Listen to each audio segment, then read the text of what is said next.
As Korea continues to take leaps in unmanned industries through rapid advancement and technological breakthroughs, there are growing concerns that soon things will be so developed almost any task will be done by machines, leaving people jobless. Shin Se-min sheds light on how advanced technology may pose challenges on the jobs front and what approach we should take to embrace the changes the labor market is bound to make. They're at hospitals, banks, and now at your nearest fast food chains. These unmanned self-service systems, or kiosks, continue to pop up in different industries. The convenience makes me want to use them over and over. Mostly, they cut back my waiting time. I enjoy ordering through automated machines, especially when I'm in a hurry or don't want to talk to the cashier myself. Large companies are convinced that automation helps them save money on labor cost while catering to the demands of their young customers. In the U.S., Wendy's plans to replace its order-taking employees with digital alternatives by adding kiosks at 1,000 locations across the country this year.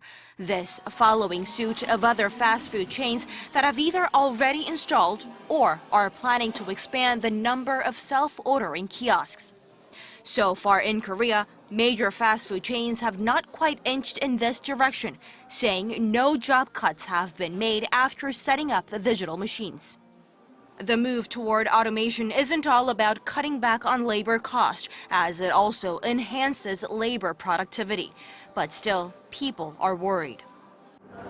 This speedy and easy-to-use technology may simply look like a step forward in greater efficiency. But along with this rapid expansion of this automated kiosk also comes the concerns that they're stealing people's jobs. The World Economic Forum predicts that nearly 5.1 million jobs will be lost to automation over the period of 2015 to 2020. That would deal a hefty blow to countries like Korea.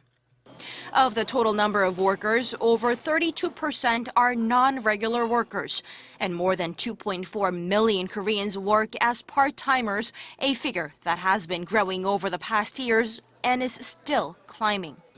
In other words, automated self-service machines could eat away existing jobs, not only in the service sector, but also in manufacturing as well, signaling trouble for Korea's already feeble labor market. The adaptation of Korea's labor market is going through along with the fourth industrial revolution is seemingly hurting many of the country's workers. Unless there are preventative measures that protect workers affected by these new technologies, this will bring about harsher conditions for the labor market. The expert adds that efforts to reshape the labor market must be made immediately, especially as the country remains sandwiched between a shrinking working population and fast-evolving technologies. The belief is that smart reforms now may help revitalize the labor market and give it more resilience. Shin Se-min, Arirang News.